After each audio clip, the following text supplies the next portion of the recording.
Indigo airlines Bharat की सबसे बड़ी एयरलाइन कंपनी। लेकिन क्या आप जानते हैं कि इस सफर की शुरुआत एक उधार के प्लेन से हुई थी। 2006 में इंडिगो ने अपनी पहली उड़ान भरी। उस वक्त इनके पास अपना एक प्लेन भी नहीं था। उधार के प्लेन से शुरुआत करते हुए ये सपना देखना आसान नहीं था। मेहनत, लगन और दृढ़ निश्चय के साथ इंडिगो ने एक छोटी शुरुआत को कामयाबी की ऊंचाइयों तक पहुंचा दिया। हर एक उड़ान एक नया सपना, एक नया इरादा लेकर आई। आज इंडिगो के पास भारत का सबसे बड़ा विमान यात्रा है। हर दिन हजारों यात्रियों को मंजिल तक पहुंचाते हुए ये एयरलाइन दुनिया भर में अपनी पहचान बना चुका है। इंडिगो का सफर एक एयरलाइन का सफर नहीं है, ये एक सपने का सफर है। एक सपना जो मेहनत और निश्चय से सच बना। आइए हमारे साथ जुड़िए और जानिए कैसे इंडिगो ने अपनी पहली उड़ान से लेकर आज तक की कहानी लिखी। एक कहानी जो प्रेरणा देती है हर सपने को उड़ान देने की।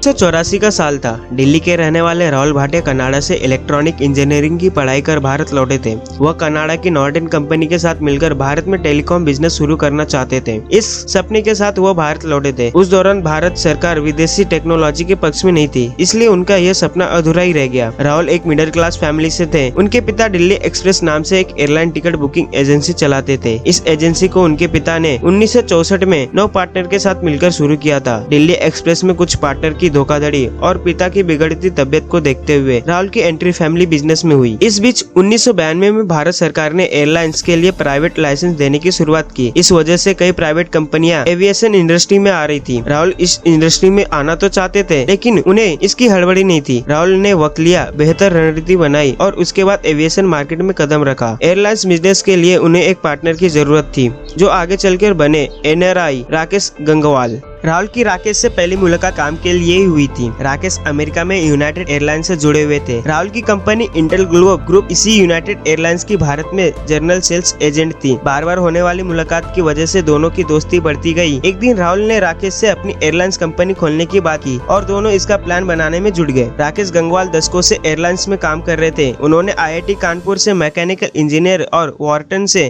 MBA की पढ़ाई पूरी की थी। 1994 में गंगवाल एयर फ्रांस के एग्जीक्यूटिव और वाइस प्रेसिडेंट बने, जिसके 4 साल बाद 1998 में उन्हें US एयरवेज का प्रेसिडेंट और CEO बनाया गया। काफी मशक्कत के बाद राहुल और राकेश को 2004 में इंडिगो एयरलाइंस के लिए लाइसेंस मिली। इसी साल दोनों ने इंटरग्लोब एविएशन लिमिटेड की नींव रखी। इस कंपनी में दोनों की हिस्सेदारी बराबर की थी। दिलचस्प यह है कि इंडिगो ने उस वक्त मार्केट में एंट्री ली जब फ्यूल की कीमत में उछाल और रुपए में भारी गिरावट थी। इस वक्त भारतीय एयरलाइंस इंडस्ट्री बुरे दौर से गुजर रही थी। किंग फिशर और स्पाइसजेट जैसी कंपनी घाटे में चल रही थी। 2005 में पेरिस में एयर शो का आयोजन हुआ था, जिसमें इंडिगो ने एक साथ 5,43,000 करोड़ यानी कि $6.5 बिलियन के 100 एयरबस एयरक्राफ्ट का ऑर्डर देकर सबको चौंका दिया था। मीडिया रिपोर्ट्स के मुताबिक राकेश और राहुल ने सिर्फ 100 करोड़ लगाकर अपनी कंपनी शुरू की थी। ऐसे में हैरानी जायज थी, आखिर इतने कम इन्वेस्टमेंट में 100 जहाज कैसे लिया जा सकता है। पता चला कि इसके पीछे राकेश गंगवाल का हाथ था। राकेश पिछले 3 दशक से एविएशन फील्ड में काम कर रहे थे। इस वजह से एयरबस कंपनी में उनकी अच्छी जान पहचान थी। एयरबस कंपनी उनके नाम पर उधार में जहाज देने को राजी हो गई। इंडिगो ने 4% डाउन पेमेंट पर 100 जहाज उठाए। उन्हें इसके साथ 40% का डिस्काउंट भी मिला। कंपनी को अपना पहला जहाज उड़ाने में 2 साल का वक्त लग गया। 28 जुलाई 2006 को इंडिगो को अपना पहला एयरबस मिला, जिसके एक हफ्ते बाद यानी कि 4 अगस्त 2006 को दिल्ली से गुवाहाटी के लिए इंडिगो की पहली फ्लाइट में उड़ान भरी। यहाँ से भारतीय एविएशन इंडस्ट्री की तस्वीर बदलना शुरू हो गई। इंडिगो मिडिल क्लास को ध्यान में रखते हुए बनाई गई थी। फ्लाइट का किराया कम होने की वजह से यह जल्दी ही लोगों के बीच काफी पॉपुलर हो गई। पहली उड़ान भरने के लगभग 4 साल में ही इंडिगो ने एयर इंडिया को पीछे छोड़ते हुए 17.3% मार्केट शेयर के साथ तीसरे स्थान हासिल कर लिया। आज कंपनी लगभग 61% मार्केट शेयर के साथ सबसे बड़ी भारतीय एयरलाइंस कंपनी है। इंडिगो ने पूरी तरह से मिडिल क्लास पर फोकस किया। कंपनी ने अपने जहाज में सिर्फ इकोनॉमिक क्लास की सीटें लगाई। हर फ्लाइट में 180 लोगों के बैठने की जगह बनाई गई। कास्ट कटिंग के लिए सफर के दौरान फ्री का खाना हटा दिया गया। कंपनी ने अपने स्टाफ को भी अलग तरह से ट्रेन किया। सभी को खास इंस्ट्रक्शन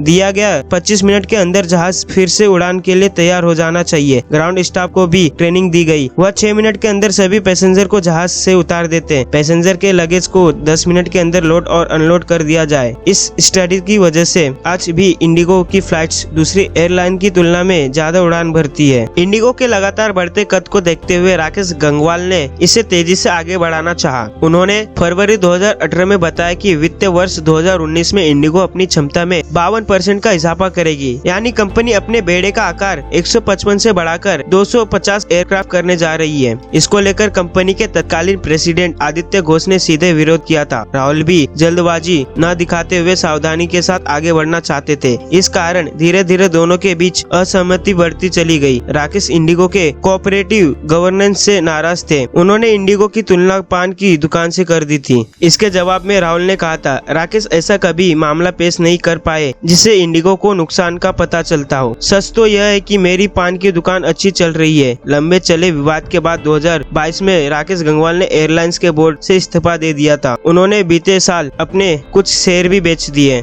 इंडिगो रोजाना 2000 से ज्यादा फ्लाइट ऑपरेट कर रही है। देश के 88 शहर और विदेश के 34 शहरों में इंडिगो के जहाज उड़ान भरते हैं। कंपनी के बेड़े में 360 जहाज हैं। भारत में इंडिगो का 61.4% मार्केट शेयर है, यानी हर 10 में से 6 भारतीय इंडिगो फ्लाइट से सफर कर रहा है। कंपनी का दावा है कि वह हर 6 साल में अपने जहाज को रिटायर करती है। तो ये था इंडिगो का पूरा कहानी। अगर आपको वीडियो थोड़ा भी पसंद आया तो लाइक और सब्सक्राइब जरूर करना। मिलते हैं अगले ऐसे वीडियो में।